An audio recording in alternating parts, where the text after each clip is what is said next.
Hey guys, what's going on? I'm Jeremy Graves, the Easy Artist. Welcome back for another session of the TEAVlog. TEAVlog 4! Where I teach you how to draw or try, whatever. And then you guys can, give me your input, send me some pictures, whatever you want to do. Alright, let's get started. This lesson's called 6 Steps to Draw Better Portraits. Soon you guys are going to be able to draw portraits so they look like photographs. And every one of your family members and friends are going to be like, what? This is crazy! Ah! They're going to be balls nutty. Let me just really quickly apologize. I haven't been on in like a month or so. I don't know if I even have any followers. Not that I really care. I just like making videos. Whatever. I like art. Get over it. Yeah, I've been doing school, started college, I got work. I've been doing some side projects. And I'm just an all-around kind of lazy person, so get over it. I got a few things to let you know about what we're going to do today. Alright, first of all, go ahead and turn on your annotations, or else you're just going to be hearing like broken glass and stuff like that all video. You're going to be like, what is that noise? And you're not going to understand. Trust me, good tips are going to be popping up in the corner and all that stuff. I'm going to be smashing glass, it's going to be awesome. Alright, second thing is, we're going to, I'm going to give you a short lesson on like the pencil grades, just to help you out, kind of know like, what pencil do I use for what situation, blah, blah, blah. There's like H's and B's and even F's, and you're like, what is that? I never even heard, We'll cover it. Second, third, what are we on? I don't know. So I'm gonna give you my procedure for how I usually draw a portrait, and how it comes to life and evolves into this photographic, phenomenon. I don't know. I just came up with that right now. Alright, next I'm gonna give you a little, homework assignment, which you can do or not do, whatever, and you can send it to my email. I'll leave that in the description below, and then you can check it out.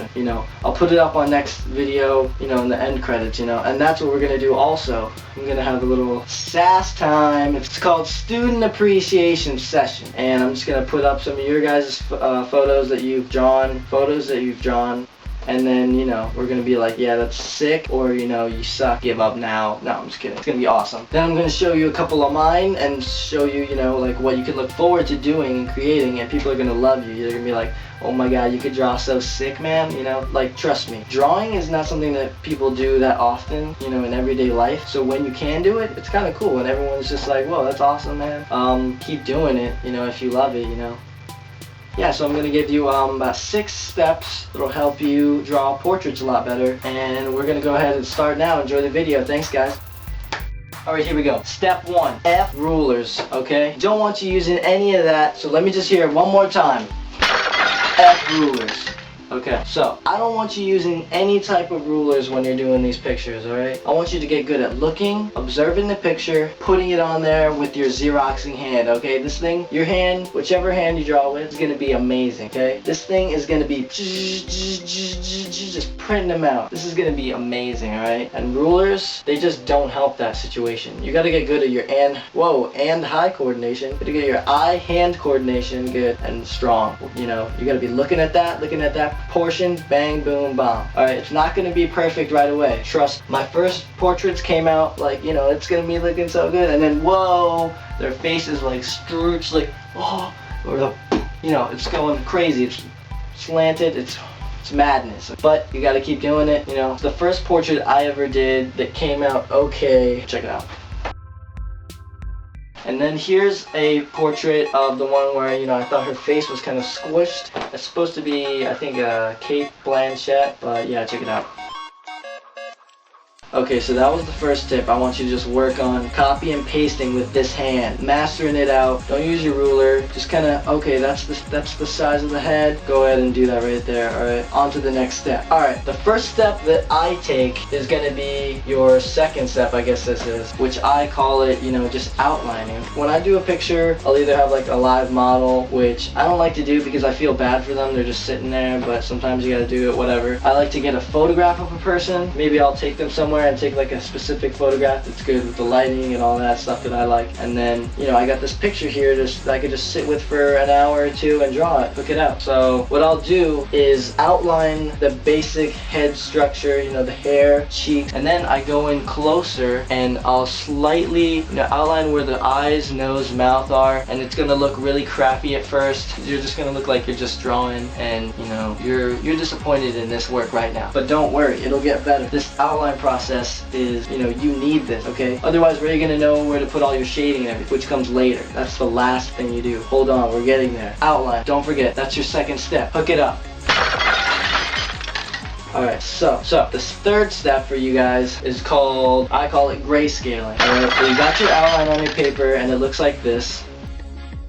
Now, I'm going to tell you a way to make it a lot easier for when you're shading. What you do is you grayscale the page. It's going to be kind of, you know, taking up a lot of your time at first because you're just taking a pencil, take like a soft pencil like B5 or something like that, and just lightly, you know, shade the whole paper. I'm not even joking, whole paper. And get one of these little blendy thingies. I'll like put up a picture of it so you know what it looks like right now. Yeah, take one of the ends and just blend the whole page so it's kind of gray. It doesn't matter if it's kind of like shaky and like you see the little brush lines because it'll get fixed later on. So you just need the page to be gray. So just add a little shading here, you know, erase a little bit for the shine in this spot. And if you got a white page, you can't make something shinier than our page, you know. So you got to grayscale it. It's a lot easier, trust me. So just hook that up. Let's go to step number 4. All right, step number 4.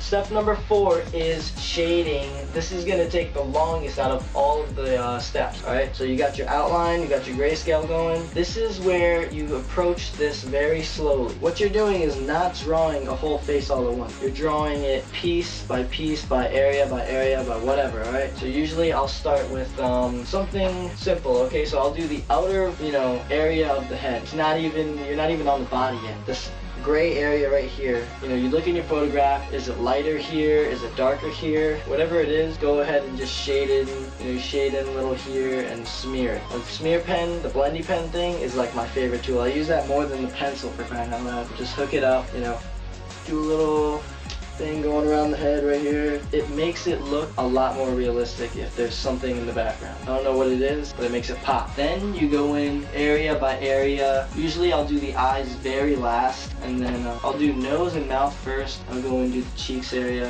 and it'll look weird until you do the edges of the face, which you have to be very careful. Don't leave a line, a dark line. If you don't want to mess up your face, like you do all this area like really well, and there's still a dark line here, just make it darker outside of the face and, you know, blend it to make it natural look, because, you know, even if it's not in the photograph, come on, people aren't going to see the photograph. I mean, you can show them. They know it's art. It doesn't have to be exactly the same. It's still going to look amazing. So you shade that, shade the neck, do like a shirt top or something. The hair is what I do extremely last, you know, right after the eyes. I go in and darken the hair. Usually I'll just go in and kind of darken the darkest spots and then go in with an eraser and kind of use it as if it was a pencil and kind of go in and shine up the areas, little streak marks. The hair is going to be the hardest part because it's so, you know, there's thin little lines everywhere. I never do it like extremely exact like that, but it looks amazing, you know, just the little bits of shine and stuff. So just work on that and shade it, make it look real natural. It'll be good. So I don't know if I got that. That was your step 4, so just let me put it up in the corner once again if it's not already there. And that strays into step 5, which is erase. Boom! Erase it up in the corner. Here's what we're going to do. You go ahead and erase kind of like an outline, or you can leave it blurry, whatever, but it kind of gives it a crisp feeling. Sometimes I just leave it blurry at the edge and it gives it that artsy feel, which I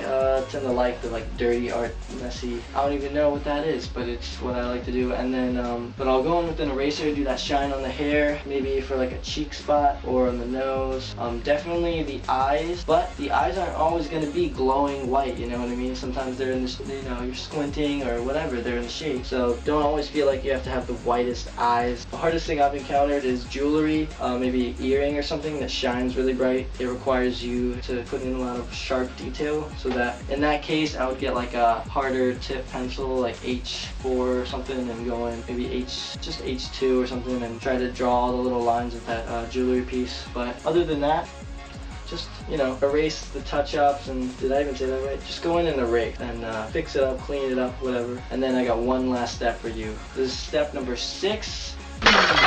That's right, it says signature and date that crap, because one day you're gonna be famous, and this piece right here that you're working on, like, it's gonna sell for millions. Because look at Leonardo da Vinci, you know, he made all these good paintings, blah blah blah, and they're selling like his drafts and drawings and like those sketches and stuff. Come on, that stuff's gonna be famous. Date it and signature it. It's gonna be awesome. And you know, for now, it's not gonna be awesome. It's gonna be awesome to you and your family and friends though. Hang that stuff up on the wall, man. Frame it. It's gonna be awesome. So that was a very quick lesson. I don't know if it was quick for you, but I was talking very fast and I'm actually kind of tired right now. It's going crazy, but we're gonna head off.